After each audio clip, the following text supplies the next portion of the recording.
Welcome back to the Language Journey podcast, everyone. I'm Jessica, and with me, as always, is Chris. Hey everyone, glad to be here. Chris, today we're diving into a topic that I know causes a lot of headaches for English learners. Those incredibly tricky words like though, although, and thought. The spelling just does not match the sound.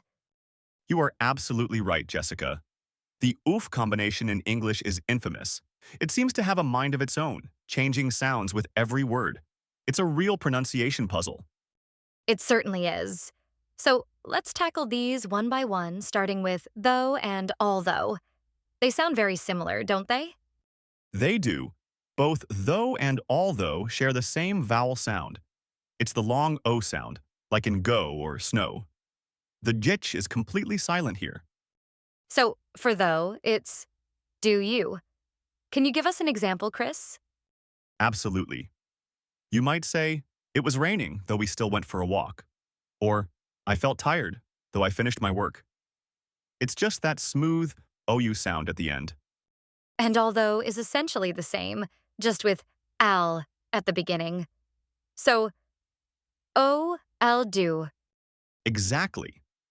Although it was cold, she didn't wear a jacket. Or, although I studied hard, the test was still difficult. The key is that consistent OU sound. Think of it as although. That's a great way to remember it. Now, let's move to the word that often gets mixed up with them thought. This one sounds quite different, doesn't it? It absolutely does. For thought, the vowel sound is a short O or an aw sound, like in caught or bought. So it's toti t. The GH is still silent, but the vowel before it has changed completely. So, it's not though-t, but thaw-t. Can you give us some examples of thought in a sentence? Of course. I thought you were coming to the party. Or, she carefully thought about her decision before answering. Hear that distinct O-ike sound?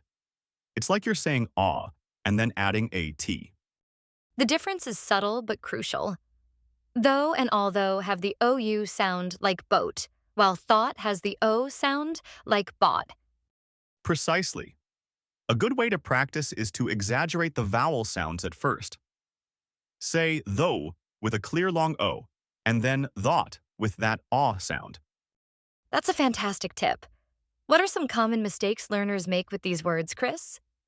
A big one is pronouncing the GH in though, or thought like an F sound, perhaps confusing it with words like tough or rough.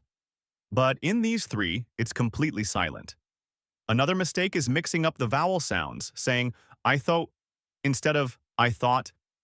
So, how can our listeners really nail these pronunciations?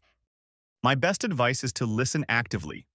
Pay attention to native speakers using these words in podcasts, movies, or conversations. Then, practice shadowing. Listen to a sentence and repeat it immediately, trying to mimic the pronunciation exactly.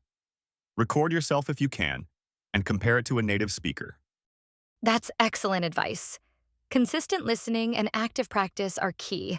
And don't be afraid to slow down when you're speaking, especially when using these words. Absolutely. Focus on that vowel sound.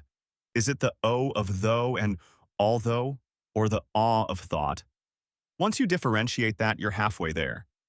So, to recap, though and although both rhyme with go and snow. They have the OU us sound. Thought rhymes with caught and bought and has the O-I sound. And remember, the JH is silent in all three of these words, which is a relief. Indeed it is. Thank you, Chris, for demystifying these tricky pronunciations. To all our listeners, we encourage you to practice these words today. Try using them in a few sentences and really focus on those distinct vowel sounds. You'll be speaking them confidently in no time. That's all for this episode of Language Journey Podcast. Join us next time for more tips on mastering English and other languages. Happy learning!